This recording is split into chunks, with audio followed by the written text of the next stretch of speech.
Olá, tudo bem? Como você está? Eu sou o Paulo Brau, sou instrutor da área de segurança e hoje nós vamos falar sobre gestão de segurança, perigo e risco e as causas dos acidentes, ok? Então, antes de mais nada, deixa eu me apresentar. Eu sou da área de segurança do trabalho, também sou da área de saúde, sou especializado na área de atendimento à emergência e vou lhe acompanhar aqui neste conteúdo sobre segurança do trabalho com esses temas já citados. Legal? Mas antes, vamos fazer alguns combinados? Primeiro, com relação ao celular. Vamos manter ele de lado, vamos manter ele no silencioso, desligado se possível, para não atrapalhar aqui o seu conhecimento, certinho? Mantenham o foco aqui no nosso objetivo, participem. Qualquer dúvida que você tenha, pode escrever aí nos comentários, chegará diretamente para mim no meu e-mail e eu estarei lhe respondendo. E lembre-se, todas as perguntas são importantes, não existe pergunta boba. O importante, na verdade, é a gente poder sair daqui sem nenhuma dúvida. Tá legal? Vamos lá. Gestão de saúde e segurança. Mas o que é gestão, né? Quando a gente fala de gestão, a gente também está se referindo ao quê? A gerenciamento, tá? Então, observe. Existe a legislação, as normas regulamentadoras, que são aquelas que são obrigatórias, né? Que a nossa empresa ela é obrigada a cumprir. E existe também a gestão interna, os procedimentos internos de segurança do trabalho. Segurança, saúde, meio ambiente, né, comunicação e por aí vai. Então, só para você poder ter uma ideia. A NR35, por exemplo, ela trata de trabalho em altura.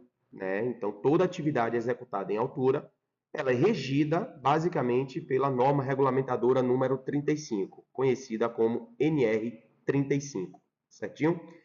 E o que é que ocorre? Muitas vezes a empresa, por conta da sua dinâmica, por conta do seu layout, por conta dos seus riscos, a empresa ela simplesmente decide melhorar o que está na norma. De que maneira?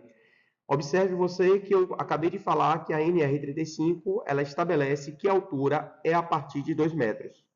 E muitas empresas, para melhorar o que a norma está nos contemplando, ela passa a informar que naquela área, naquele setor daquela empresa, trabalho em altura passa a ser considerado a partir de 1,5 m, 1,80 m. Isso é gestão. Ainda sobre altura, tem algumas empresas que antes do trabalhador subir para poder realizar sua atividade, essa empresa exige que esse trabalhador faça a aferição da pressão para saber como está aquele coração daquele trabalhador naquele momento, né? Se a pressão dele está alta, se a pressão dele está baixa, se ele tem condições de realizar a sua atividade. E isso também é gestão. Algumas empresas hoje já fazem uso do bafômetro, por exemplo, antes do colaborador adentrar a área de trabalho. O bafômetro ele é exigido para algumas profissões, alguns profissionais, ou até mesmo para todos que ali vão adentrar aquele setor. Então, observe você que essas medidas que eu acabei de falar, né? A questão do bafômetro, a questão de aferir a pressão, a questão de diminuir, né, a margem que tem ali na norma. Nenhuma dessas gestões aqui que eu acabei de falar, desses exemplos que eu acabei de dar, nenhuma delas aí é lei, é obrigatório. Muito pelo contrário, é a empresa que viu a necessidade, é a empresa que percebeu que assim vai estar cuidando melhor do seu trabalhador e dessa maneira ela resolveu adotar esse tipo de procedimento. Ela pode fazer isso? Pode. A empresa sempre vai poder melhorar aquilo que está dentro da lei. Tá? O que ela não pode fazer é mudar o que está na lei de uma maneira que venha prejudicar o trabalhador. Certinho? Então, sim, a empresa ela pode melhorar aquilo que está dentro da lei. Então, isso é gestão. E aí, dessa forma, a gente acaba tendo aqui a definição de gestão, né? O que é gestão? Gestão tanto de saúde, como segurança, como meio ambiente, qualidade e tantas outras que a empresa, né, estabelece na sua unidade. Nada mais é do que um conjunto de medidas. Então, observe, como eu falei, o exemplo que eu citei aqui.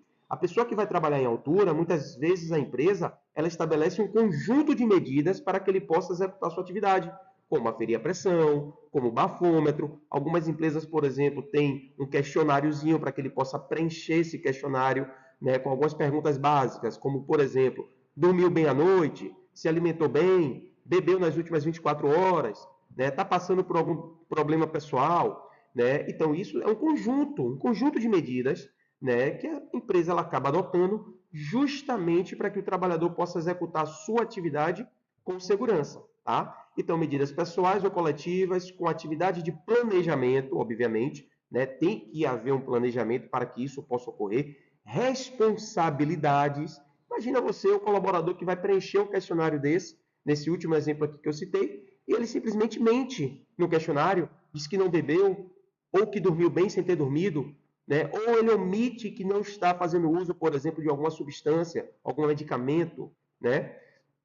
Práticas, procedimentos, processos e recursos necessários para garantir o trabalho seguro, porque esse é o nosso principal objetivo, né? Conseguir executar nossa atividade de maneira segura, sem que o acidente ocorra, sem que as pessoas se lesionem, sem que haja perda tanto pessoal como também perda material, perda produtiva também, não é verdade? Então, nosso principal objetivo é sempre preservar a integridade física do colaborador que está executando a sua atividade. Então, a gestão ela vem justamente para isso. Ela vem para poder blindar o trabalhador, por assim dizer, em relação às medidas que vão ser adotadas para ele executar ali a sua atividade. Legal? E aí nós vamos falar aqui agora sobre perigo e sobre risco, tá? Obviamente existe toda uma definição, todo um conceito normativo, né, que muitas vezes as pessoas confundem, as pessoas não conseguem entender. E eu vou tentar aqui, de uma maneira bem clara, bem objetiva, explicar para você esse conceito e de uma forma que você nunca mais esqueça na sua vida. Tá legal? Então, olha só. Primeiro, você vai começar respondendo uma pergunta. Você é perigoso? Pense aí. Você é uma pessoa perigosa? Se a sua resposta foi não, sinto lhe informar, mas você acabou de errar. Por quê? Muitas vezes a pessoa diz assim: "Ah, depende, né? Depende. Eu vou ser perigoso, né, se pisar no meu calo, se me ofenderem, né? Eu sou uma pessoa perigosa se mexerem com minha família." Não, independente de qualquer situação, afinal de contas existem coisas que ou é ou não é. Ou você faz ou você não faz, não é verdade? Então, ser uma pessoa perigosa, ou você é uma pessoa perigosa, ou você não é uma pessoa perigosa. Não tem meio termo. Segurança, por exemplo. Ou você faz segurança ou você não faz segurança. Também não existe meio termo para isso. Imagine a pessoa que diz: olha, o meu carro ele tem freio ABS, o meu carro ele tem airbag, o meu carro tem computador de bordo, né? Eu uso cinto, mas eu bebo e dirijo. Então você não está fazendo segurança. Ah, mas o meu carro é seguro. O seu carro pode ser seguro, mas a sua atitude não é seguro. Não é segura, não é verdade? Então, de nada adianta você também, né, achar que faz. Então, para a gente não esquecer mais a definição de perigo, saiba do seguinte: perigo é tudo aquilo que tem um potencial para causar um dano. Então, para você saber se algo é perigoso ou não, você tem que se perguntar: isso tem o potencial de me causar um dano? Por exemplo, você pode me agredir fisicamente? Você pode me agredir verbalmente? Você tem o potencial para quebrar algo, destruir o meio ambiente? Se a resposta for positiva, e eu acredito que seja positiva, não é que você vai fazer, tá? Não é que você vai fazer. O potencial você tem, mas não é que você vá e nem que você queira fazer. Mas só pelo fato de você ter esse potencial, você já é uma pessoa perigosa. Assim como eu também sou, assim como todo ser humano é. Então, quando você quiser saber se algo é perigoso, você tem que se perguntar: isso tem um potencial para me causar um dano? Outro exemplo: a eletricidade é perigosa? A eletricidade tem um potencial para causar um dano? Não importa a tensão, tá? Não importa a voltagem. 110, 220, 440, 13.8, não importa. O que é que a eletricidade pode causar no ser humano? Disfunção do tecido muscular, né? Arritmia cardíaca, queimadura, amputação, morte. Não é que vai fazer. Mas a eletricidade tem esse potencial? Tem. Então, se ela tem esse potencial, a eletricidade ela é perigosa, ok? Então, para a gente saber se algo é perigoso ou não, a pergunta é bem simples. Isso tem o potencial para me causar um dano? Se você manipula, por exemplo, produtos químicos, independente de qual seja, da sua classe de risco, se ele é corrosivo, se ele é asfixiante, se ele é radioativo, se ele é inflamável, independente da classe de risco, aquele produto tem um potencial para lhe causar um dano, e observe, não importa qual é o potencial dele, se é alto ou se é baixo. Se tem um potencial, ele já é perigoso. Olha aqui o nosso exemplo. A faca. A faca ela foi feita para quê? Foi feita para cortar. Então a faca ela é perigosa. Se essa faca estiver dentro da gaveta, ela continua sendo perigosa? Sim. Por quê? Porque ela foi feita para cortar. Se essa faca estiver na bainha, ela continua sendo perigosa? Sim, porque ela foi feita para cortar. Se essa faca estiver lá no Japão, ela continua sendo perigosa? Sim, porque ela foi feita para cortar, independente de onde ela esteja ou como ela esteja. Isso é o potencial da faca, isso é dela, ok? E risco? O que é risco? Risco é a possibilidade do evento acontecer. Então, por exemplo, existe a possibilidade de você hoje me agredir? Observe, o potencial você tem, mas qual é a possibilidade de eu ser agredido por você? 0,000000001%, não é verdade? Então, risco é a possibilidade, ok? Olha aqui o exemplo da faca. Nós já sabemos que a faca ela é perigosa, não é verdade? Agora, olha a forma que a faca foi colocada no faqueiro, né? No escorredor de pratos, por exemplo. Desta maneira, a possibilidade de alguém se cortar, ela está muito alta, né? Alguém pode se machucar, alguém pode se ferir. Então, isso é o risco. Isso é a possibilidade, não é verdade? A gente pode citar aqui vários exemplos. Qual a possibilidade de, por exemplo, a gente ser atacado hoje por um leão? Eu não sei onde você se encontra, mas eu acredito que a possibilidade seja 0,0001%. Mas se você, por exemplo, estiver assistindo aqui esta aula no zoológico, a possibilidade é um pouquinho maior. Se você estiver assistindo aqui essa aula lá na savana, na África, essa possibilidade é muito maior. Não é verdade? Se você tem um leão dentro de casa, a possibilidade, então, muito maior. Certinho? Então, o risco que você está correndo, ele é muito maior. Tá? Certinho? Então, importante a gente entender também o seguinte. O risco, ele está muito ligado à exposição. O que é que significa dizer? Quanto mais exposto o trabalhador estiver, maior a possibilidade dele sofrer um acidente.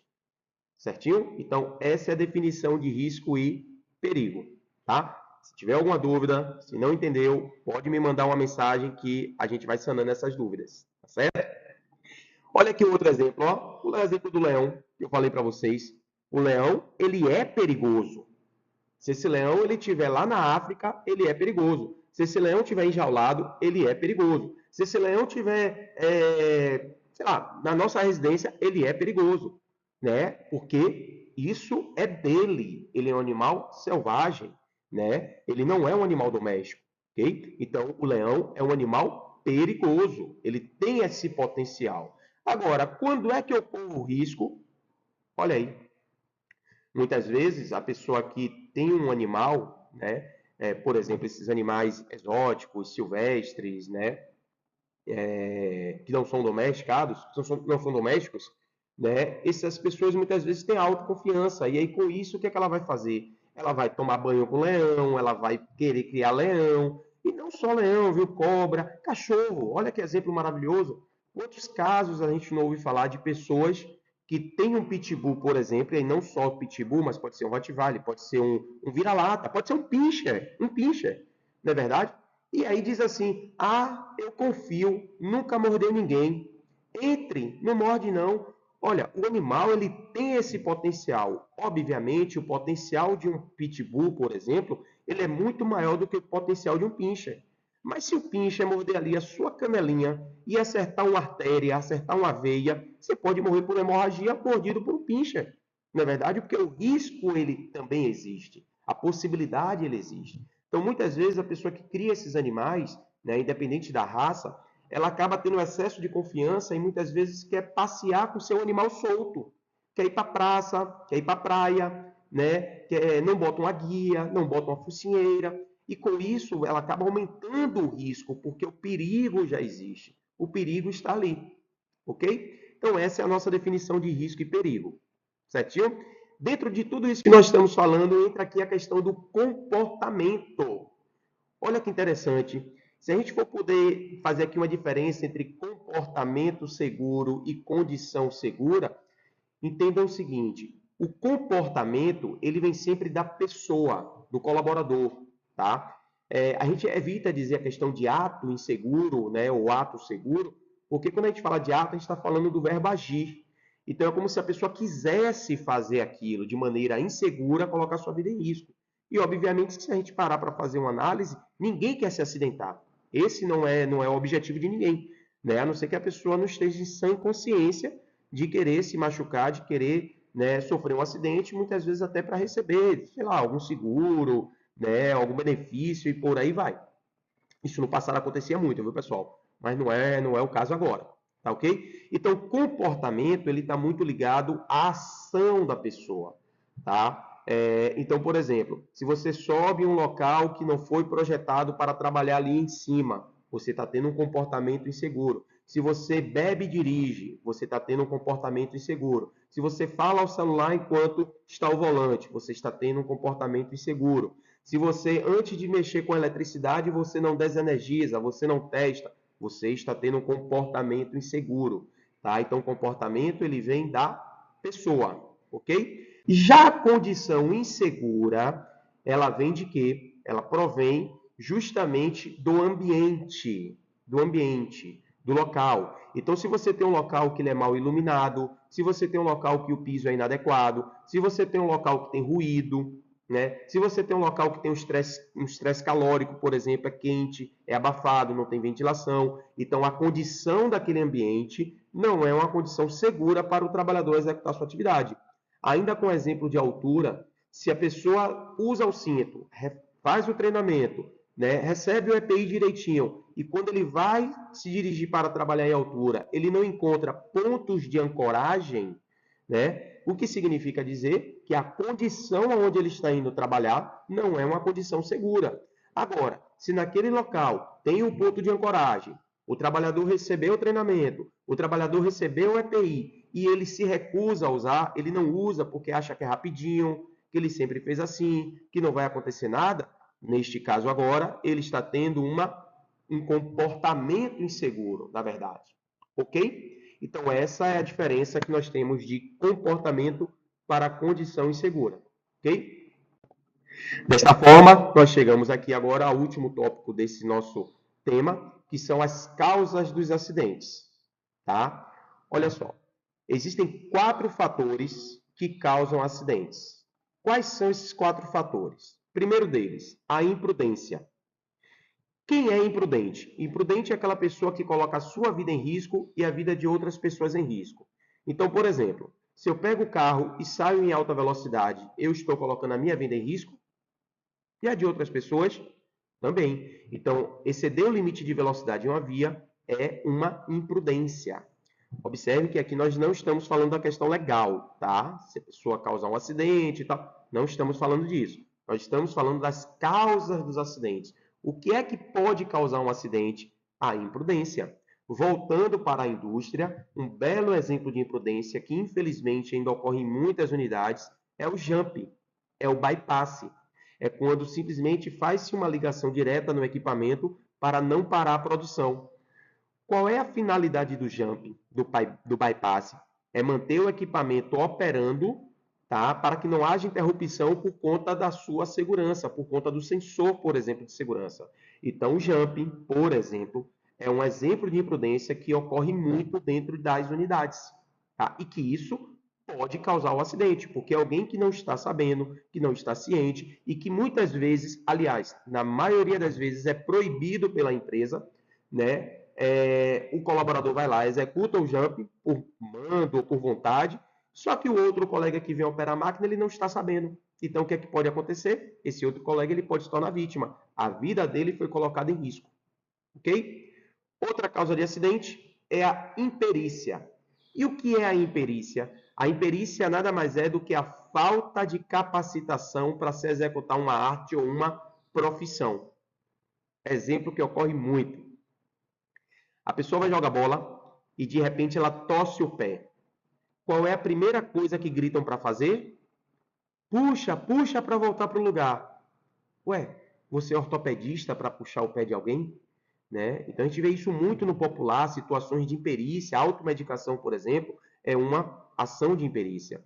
Na indústria, nós temos como imperícia, muitas vezes, um colaborador que não foi treinado, que não foi capacitado, mas está executando uma atividade sem ter realizado o treinamento adequado para aquilo ali. Né? Um colaborador que, por exemplo, não é eletricista, mas toda vez que desarma um quadro, um painel, ele vai lá, abre o quadro de energia e simplesmente rearma aquele disjuntor que desarmou. Então, isso é uma imperícia. Ele não foi treinado na NR10, por exemplo. Né? Ele não é eletricista, ele não é da área, mas pela boa vontade, para tentar desenrolar, porque é rapidinho, e aí ele simplesmente vai lá e executa esse tipo de ação. Ok? Outro fator que causa acidente também é a negligência. E o que é a negligência? É quando você sabe o que tem que fazer, mas você não faz. Por exemplo, as permissões de trabalho, em algumas unidades são chamadas de PT, em outras de PTS. Nós sabemos que, por procedimento, as permissões de trabalho elas têm que ser emitidas, elaboradas, inclusive, no local onde o serviço vai ser executado. Mas, na grande maioria das vezes, aonde é que ela é emitida? Se você respondeu na sala do operador, significa que você vive essa realidade. E isso é um perigo. Tá? Então, se a PT, se a PTS, ela é emitida na sala do operador, simplesmente estão negligenciando o procedimento de segurança. Tá? Existe um procedimento que diz que deve ser emitida no local de serviço, mas na grande maioria das vezes a pessoa vai emitir essa PTS lá na sala do operador. Descer sem segurar o corrimão de uma escada. Se existe o procedimento na empresa que ao caminhar na escada deve-se segurar o corrimão ao descer ou subir e a pessoa não faz, ela está negligenciando o procedimento. Algumas unidades, inclusive, não permitem que enquanto o colaborador caminhe, ele fale ao celular, ele utilize o celular. Mas se você isso faz, você está negligenciando o procedimento. Então, negligência é quando você sabe o que tem que fazer, mas não faz. O não uso do EPI, por exemplo, é uma negligência. Sabe que deve usar o EPI, mas não usa. Ok? E o quarto fator é a omissão. A omissão é quando você vê uma determinada situação, mas não liga, não é com você. E aí as empresas elas acabam nos trazendo essa responsabilidade quando elas criam procedimentos que diz assim: aqui nós cuidamos uns dos outros. Aqui eu cuido de você, você cuida de mim e eu me deixo ser cuidado. Aqui é gente cuidando de gente. Então, as empresas, elas criam a sua gestão, olha aí, aonde ela dá ao colaborador a autorização para toda vez que ele vê uma situação de risco grave e iminente, ele poder parar a atividade dele ou de outra pessoa que esteja em risco. Certinho? Então, isso é a questão da omissão. É quando você vê, por exemplo, um colaborador trabalhando em altura sem o cinto, trabalhando na área sem o óculos, sem o capacete, tá? E aí você vê e não liga, simplesmente das costas. Isso é omissão. Aqui eu lhe convido para ir no Google, faz uma pesquisa lá do artigo 135 do Código Penal. Lá está descrito como omissão de socorro. Mas se você ler o caput do artigo e conseguir entender o que ele está dizendo, você vai perceber que a omissão é para tudo.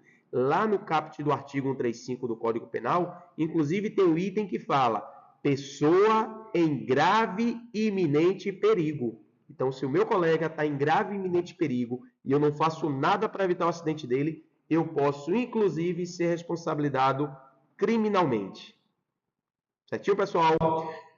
Bom, aqui nós chegamos ao fim deste módulo. Espero que vocês tenham compreendido, né, todas as informações que foram passadas.